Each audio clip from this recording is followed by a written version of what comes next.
Hey guys, welcome to the update from sunny Omaha, Nebraska. All right.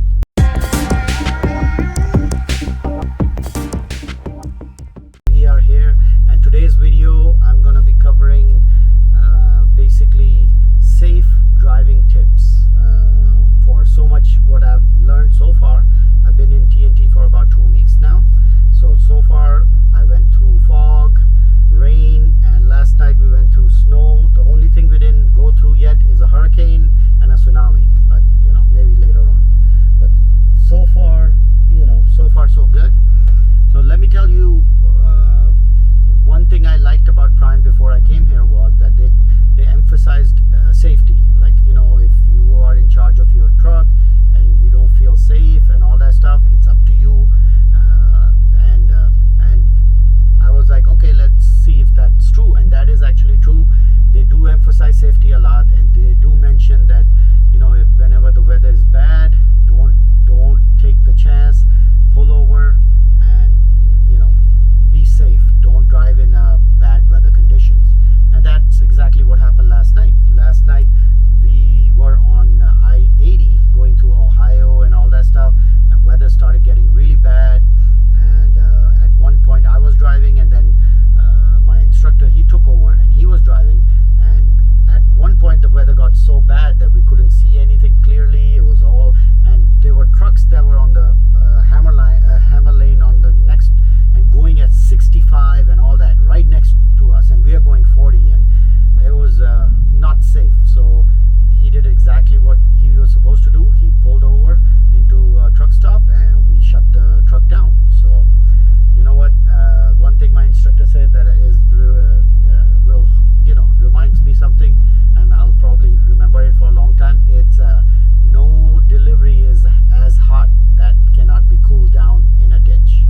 So I thought that was pretty interesting. Yeah, so no delivery is so hot that it won't cool down in a ditch. So remember that, guys.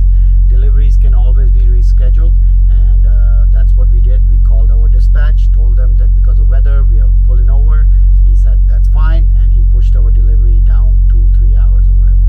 So that's what you should be doing during bad weather. Now, a couple of points that I can share. Of course, I've only been driving for a little bit, so I'll just share my prospect as a TNT student and what things that I do to be careful while driving. One other thing is distraction. Do not be distracted. And the first step for that is, we all have cell phones, and we all have that. If we get a call and all that, while driving a truck, you definitely need a Bluetooth device. You cannot pick up the phone and answer it just like regular. The fines are crazy if you get pulled over while using a phone. Not like a car, but in a truck there are thousands of dollars of fines. So you need a Bluetooth device. But the regulation is that you should be able to hear the truck also. You can't have the Bluetooth device on both your ears and covered up. That is the reason why you see most of the truckers have that one-sided headpiece, so that the other ear is open and you can actually hear something like an emergency happening, or a engine noise or horn or whatever it is. Your ear is always open to the truck, and the other ear you can have the Bluetooth device. Now what I use is basically this thing, the OpenCom from Aftershock.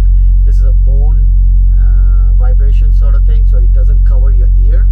So you put it on your ear, and your ears are open, so you can hear the whole truck or conversation while this thing is playing. So it's very interesting.